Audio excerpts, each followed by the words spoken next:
Rate cut का तोहफा और बाजार में मौका। जी हां, आवाज अड्डा में आज यही है मार्केट स्पेशल्स का प्रश्न कि क्या इस रेट कट के तोहफे के बाद बाजार में एक बड़ा मौका खुल गया। तो आरबीआई ने आज बहुत बड़ा सरप्राइज दिया है, रेट कट का डबल बूस्टर सरप्राइज। बाजार एक रेट कट का अनुमान या इंतजार तो कर ही रहा था, लेकिन जंबो रेपो रेट कट और फिर सीआरआर में इतनी बड़ी कटौती, इसका अंदाजा शायद किसी ने नहीं लगाया था।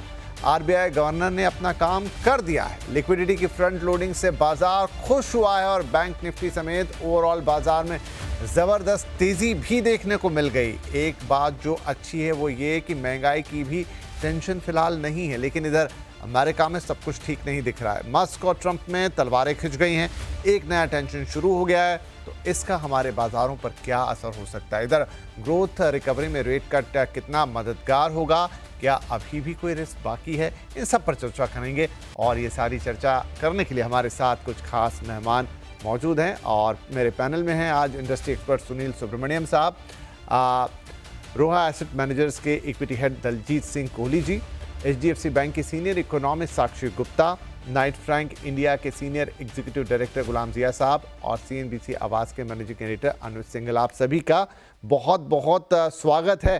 तो मैं सबसे पहले तो एक एक रिएक्शन ही ले लेता हूं कि किस तरीके से इस रेट कट को देखते हैं और चूंकि हम मार्केट पे फोकस करके चल रहे हैं। सो अनुज सर, मैं अगर आपसे शुरुआत करूं तो ये रेट कट हुआ है, डबल बूस्टर है, सरप्राइज आ गया, बहुत कुछ बातें हो गई दिन में, मार्केट में हमने कमाल की रैली भी देखी।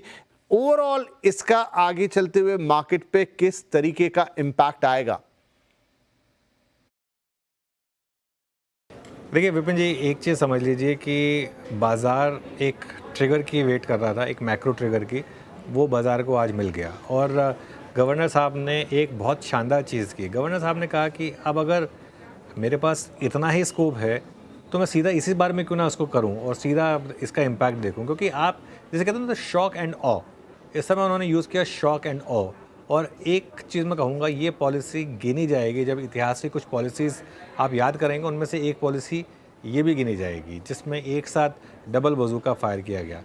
गवर्नर साहब ने ये भी बोल दिया कि इसके बाद मेरे पास स्कोप बहुत कम बचेगा, लेकिन मार्केट को अभी वो बाद में देखेंगे। अभी मार्केट को ये लग रहा है कि कर्ज सस्ता होगा, सिस्टम में लिक्विडिटी बढ़ेगी और अब सरकार के पाले में गेंद है कि वो फिस्कल स्टेप्स पर क्या कदम लेने वाले हैं। एक चीज़ तो बहुत क्लियर है, एक कोऑर्डिनेटेड एफर्ट दिखाई दे रहा है सरकार की तरफ से, आरबीआई की तरफ से, सेबी की तरफ से, सबकी तरफ से कि एक इकॉनमी को बूस्टर देना है, स्टॉक मार्केट को बूस्टर देना है। आई थिंक इसमें किसी को कोई डाउट नहीं होना चाहिए। और अब तक हम सिर्फ एक मिड कैप्स में रैली देख रहे थे, लेकिन इस स्टेप के बाद बैंक निफ्टी में मैसिव रैली आई और हम लगातार बात कर रहे थे इसके कि ब्रेकआउट आएगा, ब्रेकआउट आएगा। इंडिया विक्स संकेत दे रहा था, फाइनली ये ब्रेकआउट आया। मेरा ये मानना है कि आज एक नई तेज़ी की शुरुआत हुई है और अब आज के लो के स्टॉप लॉस के साथ आप सिस्टम में लॉन्ग रहिए और देखिए रैली कहाँ तक जाती है। राइट, तो बाजार में अब लॉन्ग होने का वक्त आ गया। मैं बाजार पे तो अब पूरे समय हमें बात करनी है, लेकिन ये एक एलिमेंट है, ये सरप्राइजिंग एलिमेंट है और मैं साक्षी से सवाल पूछना चाहूँगा क्योंकि हमने आवाज़ एमपीसी किया, ढेर सारे इकोनॉमिस्ट हैं, उनसे बातचीत की। कोई एंटिसिपेट नहीं कर रहा था साक्षी के आधे % का रेट कट आएगा। इनफैक्ट काफ़ी सारी दलीलें आई जब हमने कहा, पूछा भी कि क्या कोई सरप्राइज आ सकता है, कहीं आधा % आ जाए। सो काफ़ी इकोनॉमिक थ्योरीज निकली कि नहीं नहीं, जब आपका ग्रोथ ऐसा होता है और उसका इतना % होता है और आपकी महंगाई इस जगह पे होती है तो चांसेस नहीं है। लेकिन एक सरप्राइज दे दिया गवर्नर साहब ने। क्या आपके मन में कहीं था कि 50 आ सकता है? मतलब ऑन पेपर शायद आपने भी नहीं बोला होगा, लेकिन कहीं था कि हुआ इस कंडीशन में तो 50 आ जाएगा, या आपके लिए भी एक सरप्राइज ही था? नहीं, मेरे लिए भी ये बहुत बड़ा सरप्राइज था। आई थिंक आपने जैसे बोला, मोस्ट इकोनॉमिस्ट या मार्केट एनालिस्ट एक्सपेक्ट कर रहे थे कि ये 25 बेसिस पॉइंट रेट कट होगा। आरबीआई ने 50 बेसिस पॉइंट रेट कट करके, मैं मतलब अग्री करती हूँ कि ये एक शॉक एंड ऑ नेचर की पॉलिसी थी। आई थिंक आरबीआई में ये आज के रेट डिसीजन से हमें ये टेक अवे, मेरे लिए ये टेक अवे है कि शायद आरबीआई ये चाहता है कि हम फ्रंट लोड कर दें सारा मॉनेटरी इजी।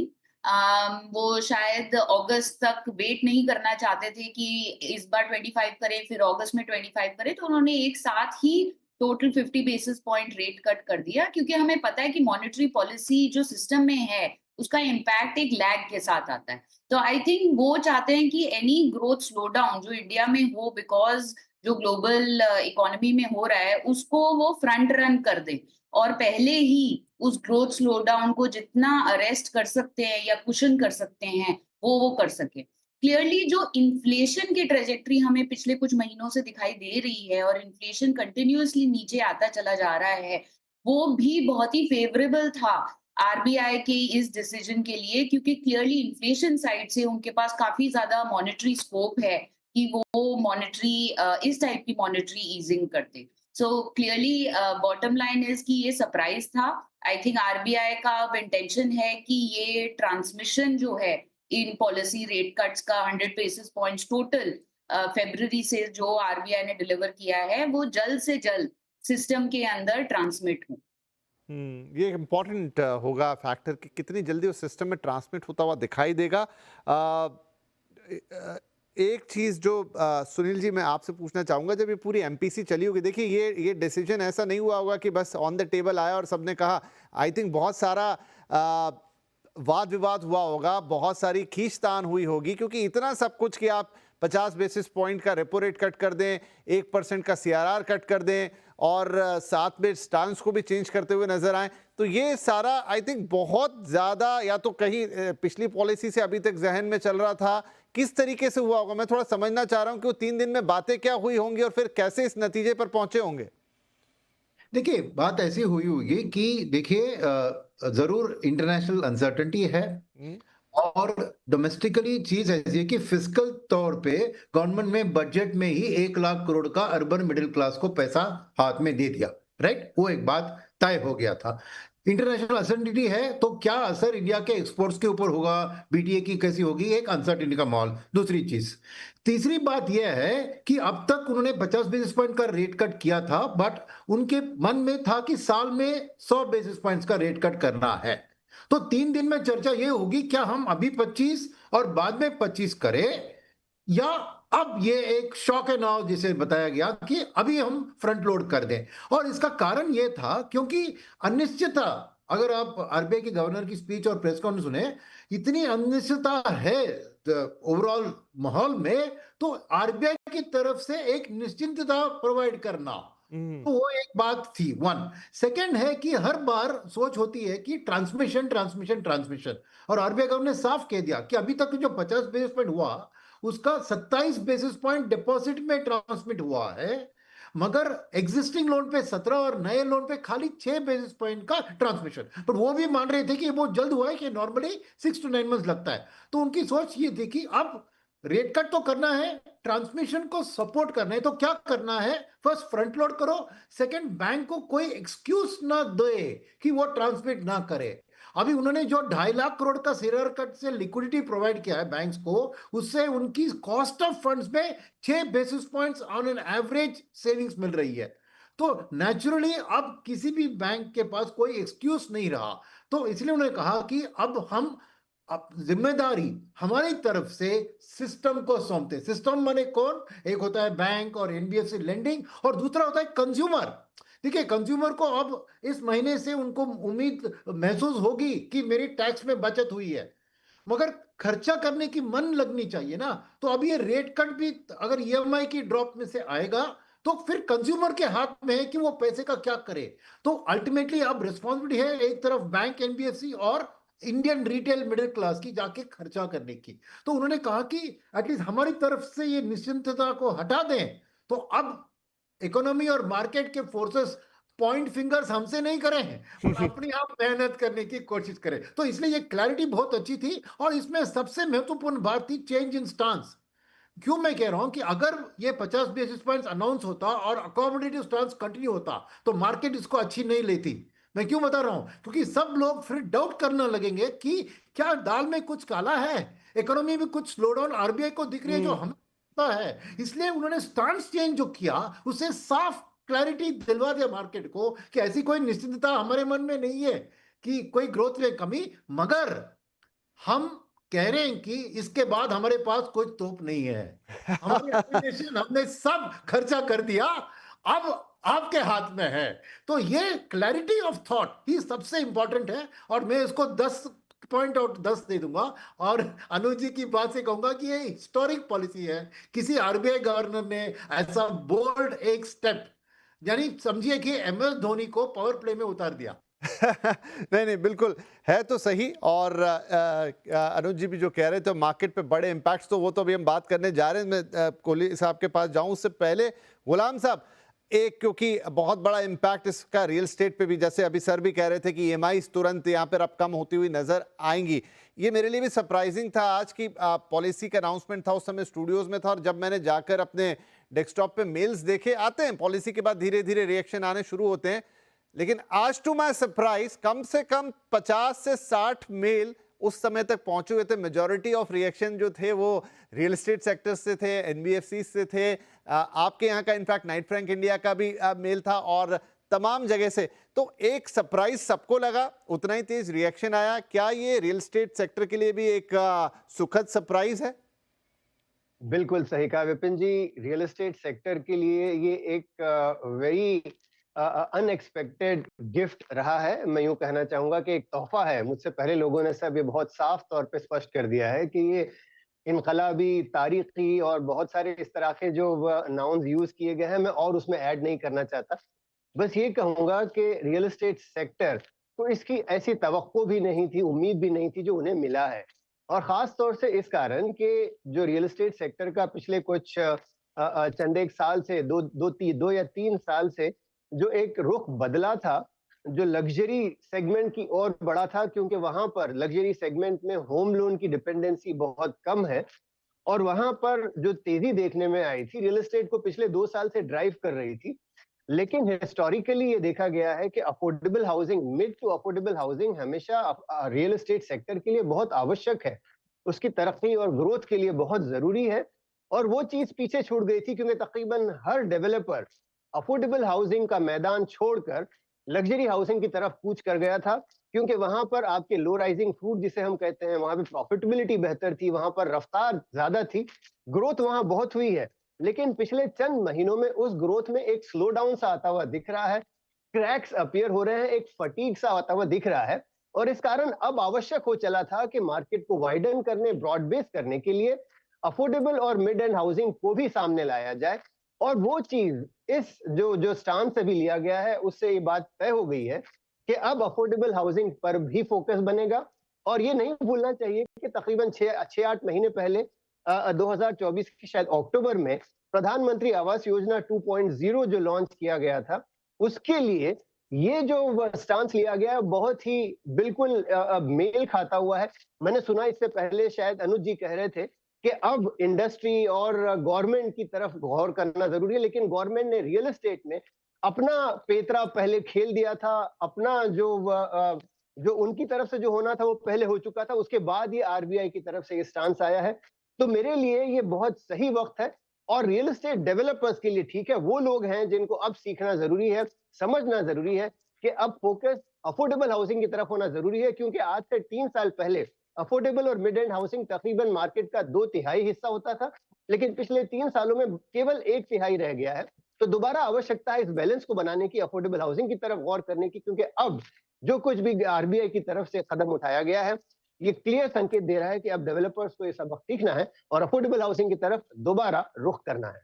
जी ठीक है, तो अब मैं वापस से रुक कर लेता हूं। मार्केट से शुरू किया था, सबकी हर तरह की राय हो गई। वापस से मैं दलजीत सिंह के कोहली साहब के पास आ रहा हूं। सर, आज जैसे ही पॉलिसी की अनाउंसमेंट हुई, क्या निफ्टी, क्या bank Nifty, auto shares, real estate shares, NBFC, सब में एक पंख लगते हुए दिखाई दिए। क्या ये अब पूरे मार्केट के लिए एक टर्न अराउंड पॉइंट है? अभी तक हम देख रहे हैं पिछले महीने भर से थोड़ा डोलड्रम में, या लंबे अरसे से, लेकिन फिर भी अनसर्टेनिटी काफ़ी रही।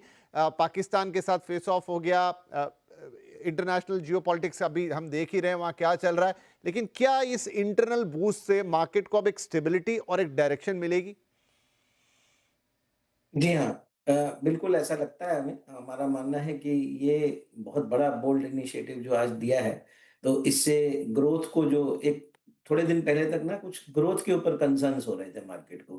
मार्केट थोड़ा घबराया हुआ सा था, जैसे खासकर क्वार्टर 3 के नंबर्स, क्वार्टर 4 के नंबर्स के टाइम वो इम्प्रूवमेंट हुआ। क्वार्टर 3 में बहुत ही ज़्यादा लोग डर गए थे कि पता नहीं क्या होगा, अब हमारी ग्रोथ नहीं होगी, और उसके बाद फिर ट्रम्प साहब ने बहुत सारे कुछ ट्वीट कर दिए, तो काफ़ी मार्केट परेशान था। उसका कुछ असर हमने क्वार्टर 4 के नंबर्स में घटते हुए देखा, because quarter 4 numbers were much better than the estimates. काफ़ी इनफैक्ट, और अच्छी बात ये थी कि ब्रॉड मार्केट के लिए बहुत अच्छे थे। मतलब across the sectors, across the segments, छोटी-बड़ी सभी कंपनियों में अच्छे नंबर, मैं उम्मीद से बेहतर नंबर थे। ठीक? तो अब मार्केट को ये था कि ये ग्रोथ बनी रहेगी? क्या हम ऐसा क्या करें, कहीं ऐसा ना हो कि फिर कुछ ऐसा आ जाए जिसमें ये ग्रोथ में कुछ कहीं हमें ब्रेक लग जाए। तो आई थिंक ये जो आज की पॉलिसी है, ये उस डर को काफ़ी हद तक खत्म किया कि ये जो आपको इम्पीटस चाहिए था, वो हमारे पास से बना हुआ है कंटीन्यूअस। और जब से अगर आप देखें तो ये जो आरबीआई गवर्नर जब से आए हैं, इन्होंने काफ़ी बोल्ड इनिशिएटिव्स लिए हैं। तो पहले लिक्विडिटी के इश्यू हुए थे, तो उस समय भी काफ़ी तेज़ी से काम किया। अभी भी ये चॉइस हमेशा होती है कि हमें करना है 100 बेसिस, हम 4 बार में करें, 2 बार में करें, 1 बार में करें। तो अब ये सबका अपने-अपने इनिशिएटिव के ऊपर होता है, जो डिसीज़न मेकर होता है, वो क्या डिसीज़न लेना चाहता है, कितना बोल्ड लेना चाहता है, और ऑफ कोर्स उसके रिपरकशंस भी बाद में पता चलते हैं। तो आई थिंक इन्होंने ये एक अच्छा इनिशिएटिव लिया और एक अच्छा बोल्ड स्टेप लिया कि दोनों काम एक साथ कर दिए। एक तो 50 बेसिस पॉइंट दे दिया और सीआरआर कट दे दिया। तो जो इश्यू होगा मार्केट को कि अगर भाई बहुत तेज़ी से ग्रोथ आ गई तो लिक्विडिटी का क्या होगा? तो वो भी आपके पास क्लैरिटी है, और ग्रोथ को बनी रहेगी, नहीं बनी रहेगी, उसके लिए भी आपको साथ में दे दिया। तो आई थिंक हमारा जो ये उम्मीद पहले से भी थी, पिछले क्वार्टर के नंबर्स, क्वार्टर 4 के नंबर्स के बाद से काफ़ी बुलिशनेस और काफ़ी पॉजिटिव सेंटिमेंट था। हम अपने क्लाइंट्स को भी इस तरीके की राय दे रहे थे कि हमें बहुत जल्द न्यू हाई देखने को मिल सकता है। आई थिंक ये उस पॉइंट को और ज़्यादा सपोर्ट करेगा, और वो ऐसा लगता है कि आने वाले जो क्वार्टर्स हैं, उसमें काफ़ी कॉर्पोरेट ग्रोथ, कॉर्पोरेट अर्निंग्स में भी इम्प्रूवमेंट देखने को मिलेगा। बिल्कुल।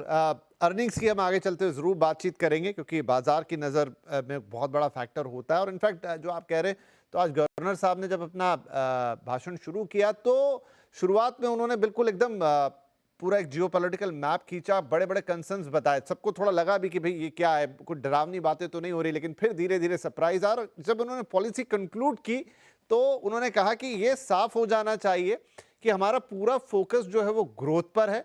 हाँ, हम महंगाई का ध्यान रखेंगे और हमारे प्रयासों से अभी कंट्रोल में है, आगे भी हमारी उस पर नज़र रहेगी, उसको हम इधर उधर नहीं जाने देंगे। लेकिन ये बात साफ समझ ली जाए कि हम ग्रोथ को किसी भी पैमाने पर कमतर नहीं रखेंगे और उस पर पूरा फोकस करेंगे, इंस्पाइट कितनी भी चीज़ें आजू बाजू चल रही, और वो उनके डिसीजंस में दिखाई भी दिया। अनुज सर, अब जो मैं दलजीत साहब से भी पूछ रहा था कि अब ये मार्केट में आज एक जो जिसे कहते हैं ब्रेकआउट, आपने भी दिन में कहा कि अब जिस ब्रेकआउट का हम इंतजार कर रहे थे वो आया, तो अब ये जो ब्रेकआउट है, ये कहाँ कहाँ हमें रिफ्लेक्ट होता हुआ दिखाई देगा? Auto, realty, banking, NBFC, overall market कैसे जाता हुआ देख रहे हैं इसे आप? देखिए, गोल्ड फाइनेंस तो एक ऑब्वियस डायरेक्ट बेनिफिशियरी रहा है इस पॉलिसी का, क्योंकि जो पहले पिछली पॉलिसी में सख्ती की बात हो रही थी, उसके मुकाबले कम्प्लीटली सख्ती की बजाय उल्टा वो ज़्यादा फेवरेबल हो गया ये। तो कहाँ हम सख्ती की बात सोच रहे थे, कहाँ हम यहाँ फेवर में आ गए। तो वो तो एक अलग सेक्टर हो गया। विपिन जी, ऑटो, रियल एस्टेट, एनबीएफसीज ऐसे सेक्टर हैं जो पॉलिसी से पहले से चल रहे थे। अगर आप देखें, ये सेक्टर्स काफ़ी स्ट्रांग रहे हैं, खासतौर से रियल एस्टेट। तो कुछ हद तक मार्केट ऑलरेडी इसको प्राइस में लेके चल रहा था, लेकिन ये सेक्टर सिर्फ इसलिए नहीं चल रहे हैं कि कर्ज सस्ता हो रहा है। बियॉन्ड अ पॉइंट आप कर्ज तब लेंगे ना जब आपके पास पैसा होगा। तो ये सेक्टर्स इसलिए भी चल रहे हैं क्योंकि मार्केट एक उम्मीद लगा के चल रहा है, एक कवायद लगा के चल रहा है कि आगे जाते हुए इकॉनमी इम्प्रूव होगी, और अगर इकॉनमी इम्प्रूव होगी तो सबसे पहले यही सेक्टर हैं जो चलेंगे, रियल एस्टेट, कंजम्पशन, और उनको फाइनेंस करने वाले बैंक्स और एनबीएफसीज। तो ये मार्केट की बेट पहले से रही है। हाँ, आज इस बेट में एक आपको और पॉजिटिव फैक्टर मिले। जैसे कहते हैं ना कि एक बैट्समैन फॉर्म में चल रहा है, बहुत शानदार फॉर्म में चल रहा है, जैसे वीरेंद्र सहवाग फॉर्म में चल रहे हैं, उसके बाद आपने उनको मुल्तान की एक वो बैटिंग की पट्टी पकड़ा दी, तो उस पर तो 300 मारेंगे ही। तो इस समय रियल एस्टेट, एनबीएफसीज, ये सब अपने आप एक ऑलरेडी एक बुल मार्केट में थे। आज एक ट्रैक्शन मिल गया उनको, एक और ट्रिगर मिल गया, जिससे इतनी बड़ी रैली हुई। ओह, तो सुनील सर, क्या आप भी अनुज जी की इस बात को सेकंड करेंगे? इनफैक्ट यहाँ पर गवर्नर साहब की वो बात दिला दूं, जहाँ पर जब वो डिटेल दे रहे थे इकोनॉमी के, तो उन्होंने कहा कि हम जो रूरल डिमांड है उसमें अपटिक देख रहे हैं, जो अर्बन डिमांड है वो उसमें भले ही बहुत तेजी ना दिखे लेकिन वो बरकरार है, वो कहीं गई नहीं है। अच्छे मॉनसून को हम उम्मीद कर रहे हैं, जो प्रिडिक्शंस है उसके लिहाज से, तो चीज़ें हमारे पास अभी ठीक है। और उसके अलावा लीजिए, पैसे चाहिए आपको तो वो हम दे देते हैं, रेट कट आपको चाहिए तो वो हम दे देते हैं। तो अब यहाँ से मार्केट के पॉइंट ऑफ व्यू से अगर मुझे देखना है मार्केट को यहाँ से कि मैं अब कल जब मंडे को मार्केट में उतरूंगा तो मेरी नज़र कहाँ होनी चाहिए, मैं किन चीज़ों पे ध्यान दूं? जैसे वो कह रहे हैं ऑलरेडी ये सेक्टर बुल रन में थे लेकिन यहाँ से अभी और उड़ेंगे, कितना उड़ेंगे, मैं उस उड़ान को कैसे जज करूं? एज एन इन्वेस्टर मेरे लिए बड़े सवाल होंगे। तो मैं कहूंगा कि देखिए, फर्स्ट थिंग आप सोचिए कि जो आरबीआई गवर्नर ने भी कहा कि ट्रांसमिशन को 6 से 9 महीने लगता है। ओके, अब उन्होंने 50 बेसिस पॉइंट्स ऑलरेडी कर चुके थे, थोड़ी बहुत ट्रांसमिशन हुई है।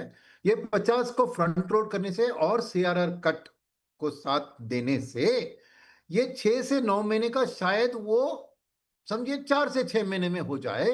तो माने ये साल तो चला जाएगा, मगर असली इंपैक्ट इस सब का दिखेगा अगले साल। इसलिए उन्होंने इस साल की ग्रोथ रेट में कोई बदलाव नहीं दिखाया, जो 6.5 थी उसी पे रखा। मगर प्रेस कॉन्फ्रेंस में बताया कि हमारी उम्मीद है कि अगले साल में 7 या 8% जो हमारी एक एस्पिरेशनल ग्रोथ रेट उस पर चला जाए। तो मैं कहूंगा कि मार्केट की ओर से हमें यह देखना चाहिए कि जब ये पूरी ट्रांसमिशन खत्म हो तो इकोनॉमी एक 7.5% की ग्रोथ रेट में अगर चल बसी तो कहां पे वो दिखेगा? वो दिखेगा मेरे लिए एक प्राइवेट कैपेक्स साइकिल की वापसी में।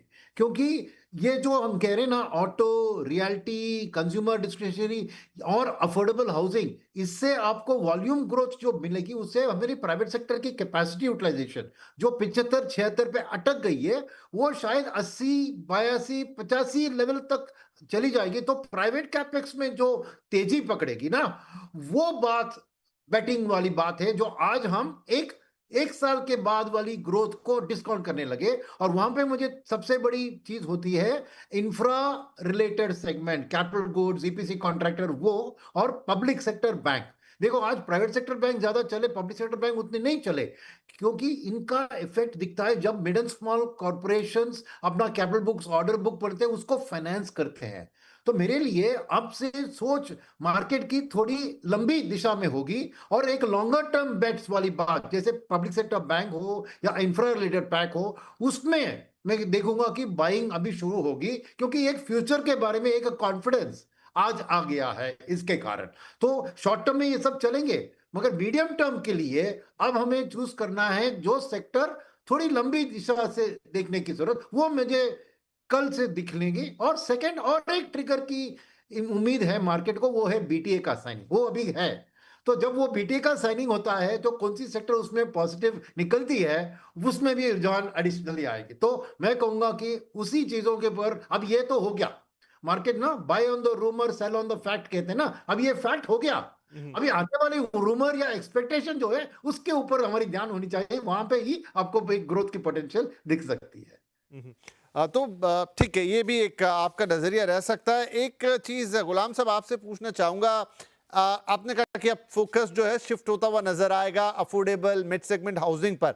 थोड़ा रियल एस्टेट के पर्सपेक्टिव से सवाल है और उसे हम मार्केट से भी जोड़ के देख लेंगे कि अब जो रियल एस्टेट के साइकिल्स होते हैं वो 5-5 साल, 6-6, 7-7 साल के होते हैं, मतलब साइकिल इन द टर्म्स की, जहां पर कोई एक तरह का प्रोडक्ट आप बाजार में लेकर आ रहे हैं, वो आपने जमीन ली, उस पर घर बनाया, कंप्लीट किया, बेचा, 5 साल 7 साल अगर सब कुछ समय पर रहा। वैसे तो हमारे यहाँ चीज़ें लेट ही हो जाती हैं रियल एस्टेट में, लेकिन अगर मैं कहूँ कि यहाँ से अगर कोई चीज़ चेंज हो रही है तो उसका बाजार में इम्पैक्ट आते आते, उस तरह के प्रोडक्ट आते आते, उस तरह की ऑफरिंग आते आते कितना वक्त लग जाएगा? क्या डेवलपर्स को पहले से ऐसा अंदाजा था, या इतने बड़े रेट कट का नहीं, लेकिन क्योंकि रेट कट का साइकिल तो शुरू हो ही गया था तो धीरे धीरे ऑलरेडी पाइपलाइन में इसमें कुछ मौजूद है, या आप चीजें यहां से ही शुरू होंगी और होंगी तो कितना वक्त ले लेंगी?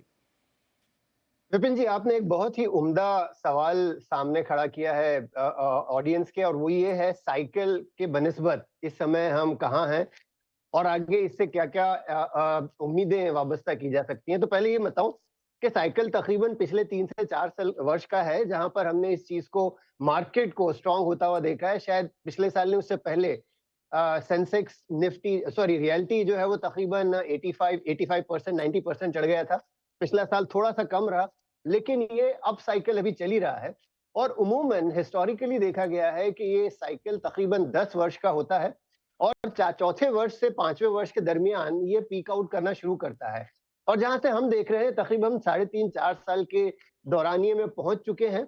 और यहाँ पर जैसा मैंने पहले कहा, एक फटीग सा आता हुआ दिख रहा था, क्योंकि केवल एक ही सेक्टर लग्जरी और सुपर हाई एंड का जो था, और मान लें कि उस सेक्टर की एक लिमिट है, उसकी एक सीमा है कि किस हद तक आप सिर्फ उस सेक्टर को लेके दौड़ सकते हो। आपको बैलेंस जो था वो बरकरार करना आवश्यक था। और अब जो ये तकरीबन 3 साल 4 साल के बाद जब हम तकरीबन 11-12 पोजीशन क्लॉक पर पहुंच रहे हैं, प्रॉपर्टी क्लॉक के, यहाँ पर ये नया लीज ऑफ लाइफ जो आया है, ये जो रेपो रेट कट्स और ये जो कुछ भी हमें उम्मीदें हैं कि अब होम लोन का जो सेक्टर है वो और नीचे आएगा और अफोर्डेबल हाउसिंग को भी एक बूस्ट मिलेगा। तो इसके चलते जो ऑलरेडी लग्जरी हाउसिंग में एक खुशियों का माहौल पिछले 3-4 साल से लगातार बना हुआ था, अब अफोर्डेबल हाउसिंग भी उस पे ऐड हो जाएगा। तो मुझे जहां तक दिख रहा है कि अगर ये 4 से 5 साल का अगर साइकिल आधा उसके बाद गिरावट होती दिखनी थी, अब उस साइकिल को और प्रोलॉन्ग किया गया है, क्योंकि अब हम देख रहे हैं कि जो डेवलपर्स अफोर्डेबल हाउसिंग से कूच कर चुके थे, अब दोबारा आएंगे और उस सेक्टर में तकरीबन 1.5 से 2 साल लगेगा प्रोडक्ट को बाजार में आने के लिए और लोगों को खरीदने के लिए। कंजम्पशन साइकिल रियल एस्टेट का इसके कारण शुरू होते हुए तकरीबन साल से 1.5 साल और लगेगा। और ये जो न्यू लीज ऑफ लाइफ जिसकी मैं बात कर रहा हूँ, एक और जो कारण मिला है रियल एस्टेट सेक्टर को और लंबा दौड़ लगाने का, वो उसके कारण मुझे लगता है ये साइकिल और प्रोलॉन्ग होगा। हो सकता है ये साल आप 12 से 15 वर्ष का देखेंगे, जो नॉर्मली हिस्टोरिकली 10 वर्ष का होता है। ये डिफर करके इन्होंने एक बहुत ही उम्दा गेम खेला और मुझे लगता है इसके कारण रियल एस्टेट का जो अप साइकिल है वो और तकरीबन 2 से 2.5 साल और लंबा चलेगा। ठीक है, तो ये मैं इसको और अभी दलजीत सिंह सर आपके पास आऊंगा तो थोड़ा समझूंगा, लेकिन एक सवाल साक्षी मेरे मन में है जो मैं आपसे पूछना चाहूंगा कि दो बड़े अनाउंसमेंट जिसमें हम झूम गए, एक तो रेपो रेट कट, दूसरा सीआरआर कट, लेकिन जो स्टांस का चेंज है, अब जैसे थोड़ी देर पहले सुनील सर ने भी कहा कि वो भी एक अच्छा मूव कहेंगे, वरना शायद शक चला जाता कि अरे भाई सब कुछ ठीक है कि नहीं है आपकी इकोनॉमी में, अगर आप स्टांस भी वही रखते। हमें लग रहा था कि अगर स्टांस भी वही रहता तो मार्केट कहाँ जाता, कैसे लेता उसको। अब एक सवाल ये कि जब आप न्यूट्रल में चले जाते हैं, अकोमोडेटिव मतलब आप या तो कुछ नहीं करेंगे या कुछ करेंगे तो रेट सिर्फ नीचे की तरफ आएगा। न्यूट्रल में आपके पास दोनों तरफ स्कोप हो गया, आप देखेंगे सिचुएशन को, आपको लगता है कंसर्न है, आप रेट को बढ़ाएंगे। अगर आपको लगता है मेरे पास मौका है, जगह है, उतना स्पेस है, तो आप रेट को घटा भी सकते हैं। तो क्या हम ये माने कि अगली साइकिल में, अब भले ही उन्होंने स्टांस को चेंज कर दिया, ऐसा लग रहा है कि थोड़ा टफ तरफ चले गए हैं, कोई जरूरी नहीं, हो सकता है कि नेक्स्ट जब एमपीसी हो और अगली पॉलिसी आए उसमें भी अगर एक रेट कट मिल जाए तो आश्चर्य नहीं होगा, 25 बेसिस पॉइंट का ही सही। हाँ Vipin ji, I agree with what you are saying. I think आज आरबीआई ने जो स्टांस अपना अकोमोडेटिव से न्यूट्रल किया है, वो बेसिकली इंडिकेट कर रहे हैं कि हमने अपनी तरफ से जो मॉनेटरी पॉलिसी ईजिंग करनी थी वो हमने फ्रंट लोड कर दी है। We have reached the limit of what we can do given कि उनका जो करंट सिचुएशन इकोनॉमी का जो है। लेकिन इसका मतलब ये नहीं है कि आगे जाके रेट कट नहीं हो सकता। हम मेरा एक्सपेक्टेशन है कि अगर ग्रोथ में मोमेंटम जारी रहा और थोड़ा इम्प्रूवमेंट देखने को मिली आगे आने वाले महीनों में, तो ज्यादा पॉसिबिलिटी है कि आरबीआई इसके बाद कोई रेट कट ना करे। लेकिन अगर हमें ये दिखाई देता है कि मॉनसून जैसे ये एक्सपेक्टेशन है कि मॉनसून इस साल अबव नॉर्मल होगा, रूरल डिमांड बहुत ज्यादा इंक्रीज करेगी, लेकिन अगर मान लीजिए मॉनसून सडनली बहुत अनइवन हो जाता है, या फिर आपको ग्लोबल साइड से बहुत ज्यादा नेगेटिव शॉक्स मिलते हैं एक्सपोर्ट्स ग्रोथ के ऊपर, तो उस सिचुएशन में आरबीआई के पास पॉसिबिलिटी है कि वो फिर से रेट कट की तरफ मूव करे। तो न्यूट्रल स्टांस बेसिकली आरबीआई को इस समय ग्रेटर पॉलिसी ऑप्शंस दे रहा है कि वो या तो पॉज पे रह सकते हैं, बट अगर जरूरत पड़ी तो वो आगे जाके रेट कट भी कर सकते हैं। ठीक है, चलिए, तो ये आरबीआई ने अपने लिए भी स्कोप रखा है कि अब वो किस तरह का डिसीजन रहे, लेकिन जिसको फ्रंट लोडिंग कह रहे हैं वो उन्होंने कर दिया है और डिपेंड करेगा कि आगे चलते हुए अभी इन्फ्लेशन भी एक चीज़ है। उन्होंने 3.4% 3.7 का टारगेट तो दिया है, लेकिन अगर आप क्वार्टर वाइज देखें तो उसमें क्वार्टर दर क्वार्टर चीज़ें थोड़ी थोड़ी अपटिक कर रही हैं, मतलब फोर्थ क्वार्टर तक जाते जाते वो 4 को क्रॉस कर जाती है। तो डेफिनेटली वो चीज़ें भी उनके मन में रही होंगी, जो उन्होंने देखा होगा कि उसका ओवरऑल मोमेंटम किस तरफ जा रहा है। वेल दलजीत साहब, जो गुलाम साहब ने अभी कहा कि बहुत सारी चीज़ें ऐसी होंगी, रियल एस्टेट तो क्योंकि एक अलग चाल से चलता है, उसकी साइकिल बड़ी होती है, कंस्ट्रक्शन चीज़ों का होने में वक्त लगता है, तो कन्वर्जन होते होते ज़मीन पे आते आते मतलब जब उस तरह का सस्ता प्रोडक्ट होगा तो लोग उसके लिए लोन लेने जाएंगे, तब बैंकों का वो वाला ऑफटेक अलग तरीके से करेगा। तो ये जो टाइमिंग है, आज के डिसीजन के टाइमिंग का जो होराइजन होगा जिसमें हमें उसके इम्पैक्ट आते हुए दिखाई देंगे, और उस लिहाज से अगर हम सेक्टर्स को देखें तो कैसे चूज करेंगे आप? तो विपिन जी, हमेशा इन्वेस्टमेंट जो है वो आपको प्रीएम्प्टिव होके ही करना होता है। तो जैसे अभी हमने पिछले 5-6 महीने से कॉल लिया था कि कंजम्पशन एक और रूरल कंजम्पशन स्पेशली इंडिया में आने वाले समय में बढ़ेगा।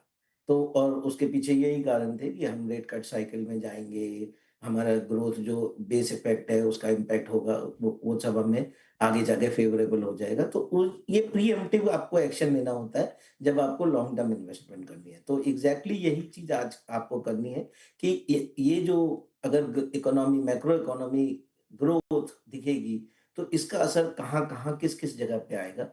और अभी जो नियर इमीडिएट दिखने को मिलेगा तो शायद आई थिंक एनबीएफसी एक ऐसा सेगमेंट है जहाँ बहुत ज़्यादा मूवमेंट नहीं था, जहाँ बहुत सारे लोग ने एक कॉशियस स्टैंस रखा हुआ था। तो आई थिंक वहाँ पर एक उनको काफ़ी बड़ा फ़ायदा अभी इमीडिएट तुरंत मिल जाएगा। जब उनकी कॉस्ट ऑफ फंड्स कम हो जाएगी तो वो एक सेगमेंट हो जाएगा। बट अदरवाइज कंजम्पशन से रिलेटेड कोई भी आइटम है, सिर्फ कंजम्पशन में आपको ध्यान ये देना है कि जो स्टेपल्स वाली चीजें हैं, ये डीमार्ट टाइप की कंपनियां, इनको हम लोग अवॉइड कर रहे हैं बिकॉज यहाँ पे वैल्यूएशन कंफर्टेबल नहीं है। बट अदरवाइज आपको हमारे पास क्यूएसआर के स्पेस में भी कुछ स्टॉक्स हैं। एज ए डिस्क्लोजर हमारे पोर्टफोलियो में भी 2-3 कंपनियां हैं, कुछ हाई एंड लग्जरी वाली कंपनियां भी हैं, कुछ स्मॉल अप्लायंसेस वाली कंपनियां हैं जो पिछले 3-4 साल में कुछ खास किया नहीं है। तो हमें ऐसा लगता है कि ये जब, और स्पेशली जैसे अभी मैंने थोड़ी देर पहले बोला था कि क्वार्टर 4 के बाद आपने देखा होगा तो बीएसई 500 में ऑलमोस्ट 78 और 80% कंपनियों ने अच्छा परफॉर्म किया है। तो इस तरीके की जब वाइड परफॉर्मेंस है, मतलब ये होगा कि आपके पास लगभग सभी सेक्टर में स्कोप है। तो पोटेंशियल सब जगह दिख रहा है और आपको ढूँढना है वो कंपनी जहाँ पे जो इसका बेनिफिट ले सके। जहाँ पे कैपेसिटी है, पहले से 2 साल से कुछ काम करके रखा था और वो मैनेजमेंट प्रोएक्टिव था कि भई इसमें आने वाले समय में हमें ऐसा करना पड़ेगा, हमें बेनिफिट मिल सकता है। तो वो बेनिफिट अब आपको अगले 1-2 साल में दिखेंगे। अभी हमने रिसेंटली 1-2 पैकेजिंग की कंपनियाँ देखी, एक आध लैमिनेट्स की कंपनी देखना शुरू करी, पिछले 3-4 साल से वो लोग कुछ भी नहीं कर पाए। तो अब ये जब इस तरीके की जो डिफरेंशिएटेड आइडियाज़ निकलेंगे, आई थिंक ये सब ब्रॉडर मार्केट के जो आइडियाज़ हैं, यहाँ पे ही अल्फा जनरेट हो। जी, ठीक है। तो ये वो थीम्स हैं, इस तरीके से आप बाज़ार को थोड़ा रीड करेंगे, समझेंगे, अपने पोर्टफोलियो की तरफ देखेंगे कि यहाँ से क्या परिवर्तन आ रहा है और उसमें आप चीज़ों को कैसे पिक करेंगे। चलिए एक छोटा-सा ब्रेक ले लेते हैं यहाँ पे, लेकिन ब्रेक से लौट कर आएँगे तो फिर बात करेंगे कि जो हमारे एफआईआई बंधु बाज़ार से दूर हो गए थे या थोड़ा ज़रा हाथ उन्होंने खींच लिया था, क्या आज की इस चीज़ के बाद वो भी लौटते हुए नज़र आएँगे? क्या उनकी पाइपलाइन खुलेगी? एंड सेकेंडली ओवरऑल जब बात करेगी कि ये जो पूरा जियोपॉलिटिकल सिनेरियो है वो तो हमारे कंट्रोल में है नहीं, जो गवर्नर साहब के कंट्रोल में था वो उन्होंने कर दिया, लेकिन अब ट्रंप और मस्क लड़ गए हैं, इसका हमारे लिए क्या मायना होगा, क्या कंसर्न हो सकते हैं बाजार में आने वाले वक्त में और कौन से ट्रिगर होंगे जहां से और हमें एक नई दिशा मिलेगी, ये कुछ बातें इस छोटे से ब्रेक के बाद।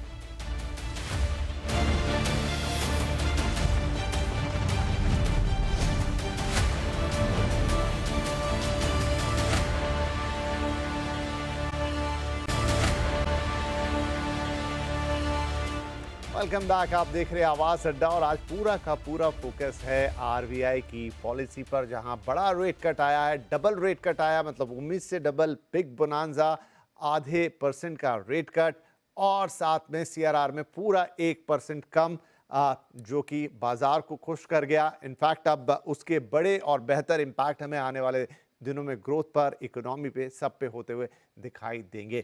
हमारे सभी मेहमान हमारे साथ बने हुए हैं। ब्रेक से पहले हम इस पूरे जो आज के आरबीआई के ऐलान हैं, जो उनकी पॉलिसी में चेंजेस हैं, उसको समझने की कोशिश कर रहे थे और बाजार पर उसका क्या इम्पैक्ट हो सकता है और आप बाजार को अब कैसे एसेस करेंगे, कहाँ आपके फायदे की चीज़ें हो सकती हैं, कहाँ ध्यान देंगे, कहाँ नज़र रखेंगे, सारी बात हुई। अब थोड़ी सी और बातें और उसमें कुछ कंसर्न्स भी लेकर आएंगे। तो अनुज सर, एक सवाल जो मेरे मन में आया कि देखिए आज जब ये रेट कट आया, मार्केट ने शानदार रैली दिखाई, क्या बैंक निफ्टी तमाम सेक्टर सब कुछ चलता हुआ नजर आया, लेकिन जो चीज़ बाजार को पिछले कुछ दिनों से थोड़ा होल्ड करके रखी हुई वो है हमारे एफआईआईज। थोड़ा हाथ उन्होंने खींच लिया है, पता नहीं क्या आफ्टर आफ्टर सम टाइम कि वो मिड मई तक शायद आप ही बात कर रहे थे, वो ठीक ठाक था, लेकिन उसके बाद एकदम से थोड़ा सा मूड माहौल बदल गया। क्या अब इस अनाउंसमेंट के बाद, इस चेंज के बाद उन्हें भी इंडिया की ग्रोथ स्टोरी एक अलग अलग नजरिए से दिखाई देगी और वो लौटते हुए दिखाई देंगे बड़े एक्शन के साथ? देखिए, अब एफआईआईज़ के बारे में एक बात जान लीजिए, मैंने ये बात पहले भी कही थी, पिछले शो में भी आपसे, पिछले वीकेंड में भी मैंने यही बात की थी कि एफआईआईज़ ना हमसे प्यार करते हैं, ना हमसे नफरत करते हैं। उनको सिर्फ पैसा प्यारा है। उनको क्या, सबको पैसा प्यारा है। आप एलोन मस्क और डोनाल्ड ट्रंप के बीच में चल रहा है, उसको देख लीजिए। तो इवेंचुअली एफआईआई का पैसा वहाँ जाएगा जहाँ पर पैसा बनेगा। अब अगर भारत में पैसा बनना शुरू होगा, जैसा कि लग रहा है, तो ना सिर्फ ये अपने शॉर्टकट करेंगे। पहली बात तो इन्होंने इतने शॉर्ट करे क्यों थे, मुझे समझ में नहीं आया, क्योंकि कोई रीज़न नहीं था मार्केट को शॉर्ट करने का। चलिए, आप बाय नहीं कर रहे हैं, अलग बात है। इस लेवल की शॉर्टिंग इन्होंने जो करी हुई थी, मुझे कोई सेंस नहीं बन रही थी, और 2 हफ्ते से मार्केट चीख के कह रहा था कि शॉर्ट रहने का कोई फ़ायदा नहीं है। खैर एनीवे, अब इन्हें सबक मिलेगा। मेरे ख्याल से एफआईआई की बाइंग शुरू होगी। अच्छा, एफआईआई की बाइंग चल रही थी, आपको याद हो, पूरे मई महीने में एफआईआई की बाइंग थी। 21 मई से लेके कुछ बदला, 7-8 दिन तक लगातार सेलिंग हुई कैश मार्केट में और एफ&ओ में भी। वो हम अब तक पिन पॉइंट नहीं कर पा रहे हैं कि वो सेलिंग आई क्यों, कहाँ से आई, लेकिन उसकी वजह से मार्केट में अंडर परफॉर्मेंस आ गई। खैर जो भी है, मुझे लग रहा है कि अब एफआईआई की बाइंग लौटनी चाहिए। चलिए, तो अनुज जी को लग रहा है एफआईआईज आएंगे। सुनील सर, आपको भी लगता है एफआईआईज अब लौटेंगे?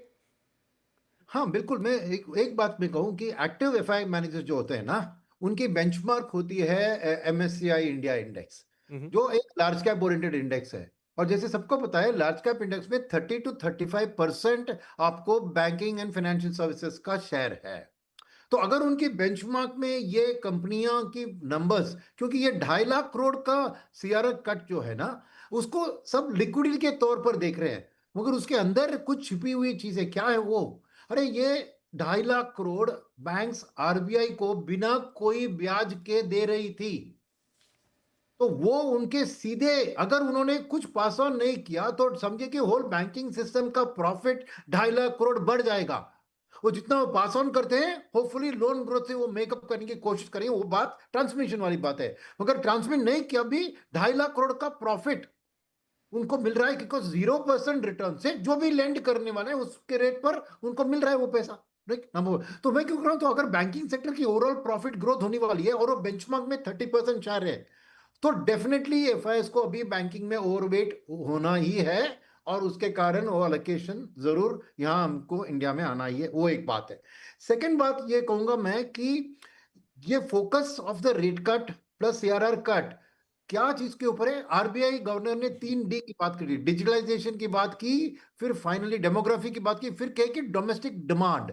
क्यों कह रहे हो कि ये जो आरबीआई के एक्शन है वो डोमेस्टिक डिमांड को मजबूत कर रही है, यानी जो टैरिफ रिलेटेड अनसर्टिनिटी से इंडिया एक अलग जहाज में जा रहा है, जहां पे डोमेस्टिक स्ट्रेंथ को हम और भी मजबूत कर रहे हैं। तो नेचुरली एक एफआई की फोकस, अगर वो जैसे अनुज जी ने कहा, उनको पैसे की बात है, जो जो इकोनॉमी इस टैरिफ के माहौल में भी डोमेस्टिक स्ट्रेंथ के ऊपर आगे बढ़ रही है, नेचुरली वहां पे उनको अलोकेशन ज्यादा करना पड़ेगा, क्योंकि इंटरनेशनल अनसर्टिनिटीज कम है।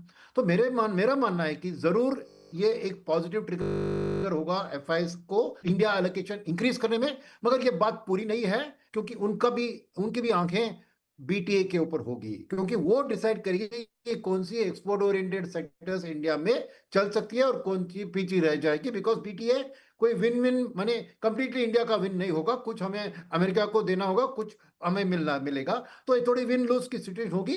तो इसके लिए थोड़ा इंतजार करेंगे। तो एक स्टेज वन बैंकिंग सेक्टर की पॉजिटिविटी के कारण मैं एफआईएस के अंदर आने की एक इंक्रीज देख रहा हूं, मगर सेकंड स्टेज ऑफ इंक्रीज होगा जब बीटीए का साइनिंग अनाउंस होता है। मैं दलील जी, इस पे आपकी राय भी लेना बनती है। सुनील साहब ने बोला कि ये सारे रीजन है और आते हुए दिखाई देंगे, इनफैक्ट अनुज जी की भी राय है। आप क्या सोच रहे हैं? देखिए विपिन जी, जब ग्रोथ होगी तो नेचुरली कोई भी इन्वेस्टर उसको अट्रैक्ट होगा। और अगर ग्रोथ की सर्टेनिटी दिखेगी या ग्रोथ में बहुत ज्यादा प्रोबेबिलिटी दिखेगी कि ये ग्रोथ दिख रही है, तो आई डोंट थिंक कोई भी पीछे रहेगा, चाहे वो एफआई हो चाहे डीआई हो, कोई भी हो, वो देखना चाहेंगे।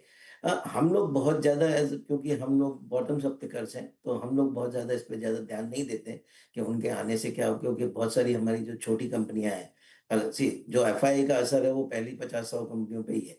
जो हमें जो 400 कंपनियों में से लेना है वो उनमें तो शायद किसी में 1 आधा % आएगा और उनके उनका साइज़ में ही नहीं बैठती है। अगर वो लेने आएँगे तो मिलेगा भी नहीं। तो इसके लिए बहुत ज़्यादा आई थिंक न्यूज़ फ्लो में या न्यूज़ आइटम्स में एफआईआई का होना नहीं होना बहुत मैटर करता है, बट शायद अल्फा जनरेशन में उतना मैटर मैटर नहीं करता। और जो day to day market movement है उनके लिए है। देखिए जो लॉन्ग ओनली फंड्स हैं, जिनको इंडिया ग्रोथ स्टोरी पता है, जिनको इंडिया ग्रोथ स्टोरी पर विश्वास है, वो तो वैसे भी लॉन्ग टर्म के लिए आने ही वाले हैं, क्योंकि इतनी बड़ी ग्रोथ कहीं और मिलती नहीं है। 8% 9 7-8% की ग्रोथ दुनिया के किस कोने में है? तो जो कहीं पे भी वर्ल्ड में बैठा है, उसको ये सोचना ही है कि मुझे इंडिया में पैसा लगाना है। अब वो परसेंटेज इधर-उधर ऊपर-नीचे होती है depending upon the news flow, depending upon circumstances, but ज़्यादा पैसा जो ऊपर-नीचे होता है वो होता है trading, hedge fund, in short term money वालों का। वो मार्केट में बहुत ज़्यादा नॉइज़ क्रिएट करता है। उसको उसको हमको अवॉइड करना है। हम्म, हम्म। ठीक है, अभी जब सुनील जी कह रहे थे कि 2.5 लाख करोड़ का पैसा वो दिया है और बैंक को ऐसे मतलब उनके सिस्टम में ऐसे, हाँ सर कुछ कहना चाह रहे हैं आप? हाँ नहीं, सिंपल सी बात है कि एक एफआई के मन में देखिए, पवेल ट्रम्प की बात नहीं सुन रहे हैं, मगर मल्होत्रा जी निर्मला जी की बात सुन रहे हैं। फिस्कल और मॉनेटरी में जो तालमेल इधर है वो अमेरिका में नहीं है। तो उनके लिए सबसे महत्वपूर्ण है कि दोनों डबल इंजन, फिस्कल सपोर्ट और मॉनेटरी साथ में चल रहे हुए देश में क्यों ना हम पैसा लगाएं। वो एक लाइटर नोट पे मेरे को कहना नहीं नहीं, था। और लाइटर नोट पे मैं बात करना चाह रहा था कि वो ये कि 2.5 लाख करोड़ बड़ा पैसा है, तो वो बच्चन साहब का एक डायलॉग है ना कि क्या कीजिएगा इतनी धनराशि का। तो अब धनराशि आ गई है, अब उसके सही डिप्लॉयमेंट का वक्त है। गुलाम साहब, तो मैं थोड़ा रियल एस्टेट से समझ के पूछूं कि अब देखिए, एक बायर को तो लोन सस्ता होता हुआ मिलेगा तो उसके हाथ में थोड़ी ताकत आएगी कि हाँ मैं अपना घर खरीदूं। इधर मैं थोड़ा सप्लाई साइड पे समझूं कि ये जो लिक्विडिटी है, डेफिनेटली इसमें कुछ हिस्सा जो है वो जरूर फाइनेंसिंग को भी जाएगा, वो आप साइड बेहतर समझते हैं। तो ये जो ओवरऑल सारा ईजिंग हुआ है, इससे जो लिक्विडिटी का क्रंच है, जो कि अब पहले जैसा तो नहीं है हिस्टोरिक रियल एस्टेट के अंदर, जो पहले हम आज से 10 साल पहले बात करते थे, बट स्टिल पैसा तो चाहिए इतने बड़े बड़े घर बनाने के लिए या इतनी तादाद में घर बनाने के लिए, उस साइड पर भी इम्पैक्ट आता हुआ दिखाई देगा? बिल्कुल, पर उससे पहले चूँकि एक हल्का सा माहौल बना हुआ था, मैंने सोचा मैं भी थोड़ा उसमें एक ऐड कर दूँ। आपने जरूर। थोड़ा वक़्त पहले पूछा था कि ट्रम्प और इलॉन के झगड़े से क्या होना है? इसमें मेरा ओरिजिनल थॉट ये है जनाब कि रियल एस्टेट पे तो कोई ख़ास फ़र्क नहीं पड़ेगा। सिर्फ़ यूँ हो सकता है कि ट्रम्प टावर के रेज़िडेंट्स को स्पेसएक्स का कनेक्शन ना मिले। उसके बाद अब आते हैं आपके सवाल की तरफ, जो आपने पूछा कि इसमें सेक्टर पर, सप्लाई साइड पर क्या फ़र्क आता हुआ दिखाई देगा। जैसा मैंने कहा है कि of course liquidity real estate के लिए हमेशा से बहुत बड़ा चैलेंज रहा है। कॉस्ट ऑफ फंड थोड़ा ज्यादा रहता है रियल एस्टेट को इंफ्रास्ट्रक्चर वगैरह के कंपैरिजन में। तो वो चीज तो इतनी ज्यादा दुश्वार नहीं थी, क्योंकि पिछले 2.5-3 साल में चाहे कस्टमर एडवांसेस कह लें, लेकिन एक्सेस टू फंड कुछ इतना बिकट नहीं था सेक्टर के लिए। हम्म, और जैसा हमने देखा है रेसिडेंशियल के लिए काफी सारा जो फंड अवेलेबिलिटी है वो कस्टमर एडवांसेस से ही पूरी की जाती है। तो सीआरआर की वजह से डेफिनेटली बहुत इम्पैक्ट तो होगा। लेकिन अब बात आ रही है, चूंकि अफोर्डेबल हाउसिंग में बहुत हद तक के एक एक सूखा सा जो पड़ गया था, सूखा पीड़ित रहा है ये वाला सेक्टर। तो इसमें इस फंडिंग के कारण, और दूसरा भी इनके काफी सारे डिमांड चल रहे हैं कि अफोर्डेबल हाउसिंग को इंफ्रास्ट्रक्चर के आड़ में लाया जाए, तो उसमें भी उसको सुविधाएं होगी।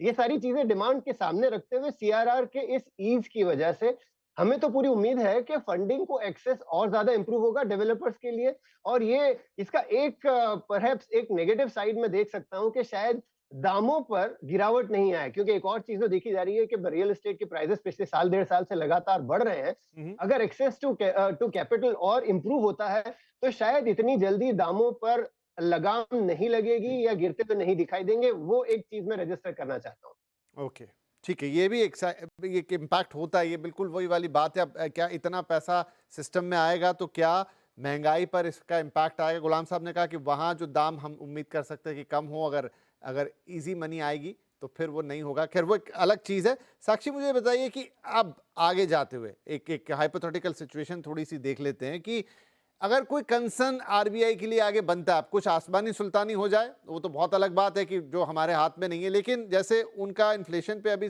3.7 जो उनके टारगेट फोर्स है काफ़ी नीचे है, लेकिन अगर हम क्वार्टर वाइज जो उनका प्रिडिक्शन देखें Q1 में 2.9, Q2 में 3.4, देन 3.9, देन 4.4, वो धीरे धीरे अपटिक ऊपर की तरफ जा रही है। इतना पैसा, इतनी लिक्विडिटी आएगी और ये सब कुछ होगा तो हल्का सा वो इन्फ्लेशनरी प्रेशर तो क्रिएट करती है।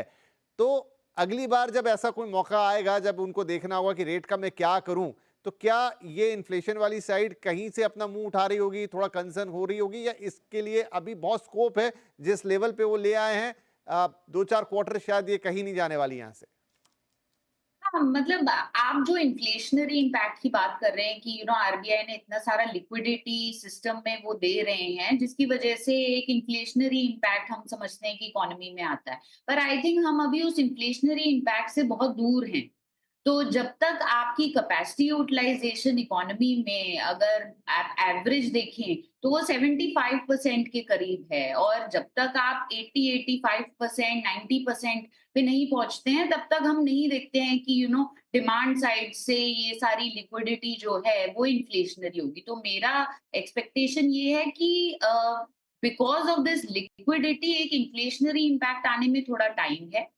दूसरी बात ये है, आपने इस बारे में बात करी कि आरबीआई का जो फोरकास्ट है वो ये दिखा रहा है कि अगले 1-2 क्वार्टर तक तो इन्फ्लेशन 3-3.5% के करीब रहेगा, बट उसके बाद आगे जाके वो धीरे-धीरे आगे बढ़ रहा है, 4-4.5% की तरफ जा रहा है। और आज गवर्नर ने ये भी चीज़ बोली कि उनकी एक्सपेक्टेशन है कि अगले साल के लिए इन्फ्लेशन का जो फोरकास्ट है वो शायद 4.5% के नज़दीक में रहेगा। वो जो इंक्रीज हमें दिखाई दे रहा है इन्फ्लेशन में, वो एक्चुअली एक बेस इफेक्ट की वजह से हो रहा है। क्योंकि इस साल अगर आप जनवरी से मार्च के बीच में देखेंगे तो इन्फ्लेशन काफी ज्यादा मॉडरेट कर गया। तो वो एक स्टैटिस्टिकल बेस इफेक्ट है जिसकी वजह से इन्फ्लेशन ऊपर जा रहा है। दूसरी बात, इंडिया में जो मेजर ड्राइवर है इन्फ्लेशन का वो एक्चुअली फूड इन्फ्लेशन है। तो वो एक सप्लाई साइड फिनोमेना है, वो डिमांड साइड का जो फिनोमेना है वो थोड़ा सा कम है। और अगर इस साल भी मॉनसून नॉर्मल रहता है, राबी आउटपुट ऑलरेडी अच्छा रहा है, लास्ट ईयर का खारिफ आउटपुट भी अच्छा रहा है, और इस साल भी अगर हम एग्रीकल्चर आउटपुट और फूड सप्लाई अच्छे रहते हैं तो फूड इन्फ्लेशन के पर्सपेक्टिव से शायद हम इस साल के लिए कंफर्टेबल रहेंगे। तो मुझे नहीं लगता कि एट दिस पॉइंट इन्फ्लेशन के अपसाइड रिस्क्स हैं। आई थिंक वो ब्रॉडली इस साल के लिए कंटेन्ड। ओके, ठीक है। चलिए एक बार फिर से थोड़ा मार्केट की तरफ रुख कर लेते हैं। तो अनुज सर, यहाँ पे देखिए हमने सारी पॉजिटिव बातें कर ली, सब अच्छा बात हो गई और अच्छी खबर आई, इसलिए अच्छी बातें हैं, सब फॉरवर्ड लुकिंग भी है। लेकिन जब हम रिस्क फैक्टर की बात करते हैं तो क्या क्या रिस्क फैक्टर अभी भी मौजूद है? और ये जो हमने ट्रंप और मस्क वाला फैक्टर उठाया, मजाक मस्ती में थोड़ा सा हल्के वे में लिया, लेकिन क्या उसका कोई इम्पैक्ट नजर आएगा, या फिर उसके अलावा दूसरी अगर चीजें हैं जो मार्केट को इम्पैक्ट कर सकती है आगे चलते हुए, तो वो क्या होंगी? देखिए, सबसे पहली बात तो डोनाल्ड ट्रंप और एलन मस्क जैसे लोग किसी के दोस्त नहीं है, ये सिर्फ अपने दोस्त हैं। ये मतलब ये जो दोस्ती होती है ना, ये दोस्ती बहुत मतलब की दोस्ती होती है। अब वो नाच रहे थे उनके प्रेसिडेंसी पे और आप कह रहे हैं कि मैं नहीं होता तो तुम प्रेसिडेंट ही नहीं बनते, तो ये सब चीज़ें चलती रहेंगी। देखिए, हमारे लिए रिस्क फैक्टर अब जो है ना, वो हमारे लिए रिस्क फैक्टर सिर्फ एक है। रिस्क फैक्टर हमारे लिए, और वो ग्लोबल नहीं है, हमारे लिए रिस्क फैक्टर है कि इतना सब कुछ होने के बाद भी अगर सरकार की तरफ से कारगर स्टेप्स नहीं उठाए गए और अगर अर्निंग्स में इम्प्रूवमेंट नहीं आई तो मार्केट फिर वापस गिरेगा। इस मार्केट की दिक्कत ट्रंप नहीं थी, इस मार्केट की दिक्कत टैरिफ वॉर नहीं थी, इस मार्केट की दिक्कत इंडो पाकिस्तान कॉन्फ्लिक्ट नहीं थी। ये सब बीच बीच में स्पीड ब्रेकर्स थे। इस मार्केट की दिक्कत अर्निंग्स थी। जो हम ऑल टाइम हाई से गिरे थे वो अर्निंग्स की वजह से गिरे थे। तो रिस्क अगर मार्केट में एक है तो वो है कि अर्निंग्स का कैचअप ना करना। मार्केट में रैली हो जाए और अगर अर्निंग्स कैचअप नहीं करेंगी तो मार्केट गिरेगा। ये एक बेसिक नियम है। रिस्क फैक्टर सिर्फ ये रहेगा। तो सुनील सर, जो अनुज जी कह रहे हैं कि ये अब चाहे ट्रंप हो, चाहे पाकिस्तान के साथ फेस ऑफ हो, ट्रेड वॉर हो, ये सब स्पीड ब्रेकर हैं। असली मुद्दा तो अर्निंग्स का, और ये लगातार शायद पहले भी 5-6 हफ्ते पहले जब हमारी बात हुई थी तो आपने भी बात कही थी कि अर्निंग्स देखने होंगे। अभी तक तो मुझे लगता है कि ठीक ठाक है। आगे चलते हुए आपको क्या लग रहा है कि ये एक बड़ी चीज़ होगी? अगर यहाँ परफॉर्मेंस, अर्निंग्स ठीक नहीं आते हैं तो फिर आप लाख चीज़ें कर लीजिए, कुछ उतना सॉलिड होता हुआ नहीं दिखेगा। देखिए, अनुज जी ने जैसे कहा ये रिस्क फैक्टर है, मगर ये खाली आपने रिस्क पूछा इसलिए उन्हें बताया, नहीं तो आज के दिन में मुझे वो रिस्क नहीं लगती है जितना, अगर ये बन सकता है रिस्क अगर अर्निंग्स नहीं आई तो, मगर असलियत में उम्मीद मेरी वो नहीं है कि ये रिस्क बनेगी, क्योंकि सभी मार्केट फॉरवर्ड गाइडेंस पे होती है, और इस महीने की इस क्वार्टर के जो अर्निंग सीजन थी वहां पे हर कॉर्पोरेट ने बहुत पेसिमिस्टिक गाइडेंस पेश किया, क्योंकि ये टैरिफ वाला माहौल हावी था, राइट। तो मेरा मानना है कि जैसे हमने देखा कि क्यू ऑन क्यू जीडीपी का नंबर बेहतर हो गए, अब इस चीज के कारण ओवरऑल जीडीपी के नंबर और भी बेहतर होंगे, तो अर्निंग्स की जो एक्चुअल रिजल्ट होगी वो गाइडेंस से बेहतर आने की उम्मीद होगी, तो नेचुरली आपको फॉरवर्ड पीई थोड़ी रिलैक्स होगी तो मार्केट आगे चल सकती है। तो ये रिस्क का प्ले आउट होना मेरे प्रोबेबिलिटी उतना ज्यादा नहीं है, मगर डेफिनेटली रिस्क तो रिस्क है, वो एक बात है। इसके अलावा और एक रिस्क है जो मैंने इन्फ्लेशन के बारे में मैं उठाना चाहता हूं कि मॉनसून अच्छी हो, ये एक्चुअली एक स्टेटमेंट है जो एक्चुअली मायने नहीं रखती है। क्यों मैं बता रहा हूं कि लॉन्ग टर्म एवरेज के साथ टोटल क्वांटम ऑफ मॉनसून को कंपेयर किया जा रहा है, मगर मॉनसून का टाइम एंड स्पेशियल डिस्ट्रीब्यूशन, यानी कहां पे आपको मुंबई शहर में बारिश लग के क्या फायदा भैया, जब फसल हो रही है उधर पहने का है ना, तो मॉनसून का डिस्ट्रीब्यूशन एक इंपॉर्टेंट चीज है। सेकेंड, कब पड़ती है, अगर सोइंग के टाइम में पड़ती है तो अच्छी बात है, मगर हार्वेस्ट के टाइम में मॉनसून आती है तो खराब करती है सभी क्रॉप्स को। तो मॉनसून एक की रिस्क फैक्टर है अभी भी, क्योंकि क्वांटम सही रहेगा, मगर सही सही जगह पे सही वक्त पे अगर मॉनसून नहीं आई तो फूड इन्फ्लेशन बढ़ सकती है, और आरबीआई की जो भी एक्सपेक्टेशन है उससे आगे आ सकती है। इसलिए उनका न्यूट्रल स्टांस याद रखिए, अगर इन्फ्लेशन तेजी से बढ़ जाती है तो वो उस तरफ भी पलट सकते हैं। तो ये मेरे लिए रिस्क, मेरे लिए प्रॉब्ली एक इंपॉर्टेंट रिस्क है। जी जी। तो क्विकली दलजी साहब, 1-2 मिनट का वक्त बच गया मेरे पास, तो ये आपके लिहाज से रिस्क फैक्टर क्या, और हम फॉरवर्ड लुकिंग कैसे देखें मार्केट को जब मंडे को खुल रहा होगा? तो ऑब्वियसली रिस्क फैक्टर में एक तो यही है, कॉर्पोरेट अर्निंग्स अगर प्रॉपर जितना एक्सपेक्टेड है उतना नहीं आया, जब जो ग्रोथ मार्केट ने बिल्ड कर लिया है, हम्म। क्योंकि मार्केट अहेड ऑफ टाइम चलता है और इस समय भी मार्केट नियर द हाई जा रहा है, तो दैट मीन्स कि बहुत सारा पॉजिटिव फैक्टर इन कर लिया है। इसके लिए वहां पर scope of faltering is very very low. Second bigger risk is I think global uncertainty. ये ट्वीट की कोई भी ट्वीट आएगा, कुछ भी आएगा, तो उसकी वजह से जो एक टर्मोइल आ जाता है, और उसमें क्या होता है, बहुत सारी चीजें डिले हो जाती हैं। हो सकता है कि लॉन्ग टर्म इम्पैक्ट नहीं होगा हमारी कंपनी पे, बट उसकी शिपमेंट डिले हो गई, 3 महीने अटक गया, कोई चीज सप्लाई चेन में कुछ इम्पैक्ट आ गया, तो जो काम कर रहा था वो काम रुक गया, बीच में 2 महीने के लिए रुक गया। तो आपका जो क्वार्टर, अब मार्केट तो यहाँ क्वार्टर ऑन क्वार्टर अर्निंग देख रहा है, तो बोला था कि 30% ग्रोथ आएगी, आई 15%, उसी दिन स्टॉक 25% नीचे, राइट। तो ये जो इम्पैक्ट है, ये थोड़ा आई थिंक अगले वोलेटिलिटी हमें लगता है कि अभी अगले और 5-6 महीने बनी रहेगी, और स्टॉक स्पेसिफिक ही काम करना रहेगा। कोई ऐसा मेजर थीम या कोई ऐसा मेजर सेक्टोरल व्यू लेना शायद ठीक नहीं रहेगा। जी।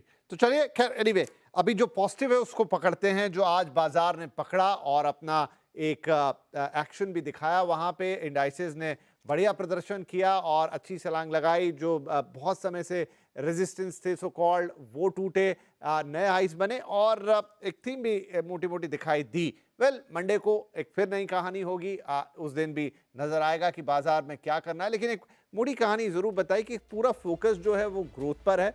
आरबीआई ने अपना काम कर दिया है, इनफैक्ट 2 कदम आगे जाके कर दिया है। नतीजे उसके बिल्कुल आएंगे, थोड़ा बहुत आगे पीछे हो अलग बात है, लेकिन कौन से फैक्टर्स, कौन सी चीजें और कितने वक्त में काम करेगी जो मार्केट के लिए इंपॉर्टेंट है, वो सभी मेहमानों ने आज यहाँ पे बताई। तो I hope there is a big positive, और मंडे को भी उसी पॉजिटिविटी के साथ हम मार्केट्स में जाएंगे। बहुत बहुत शुक्रिया आप सभी मेहमानों का अपनी राय रखने के लिए। नमस्कार।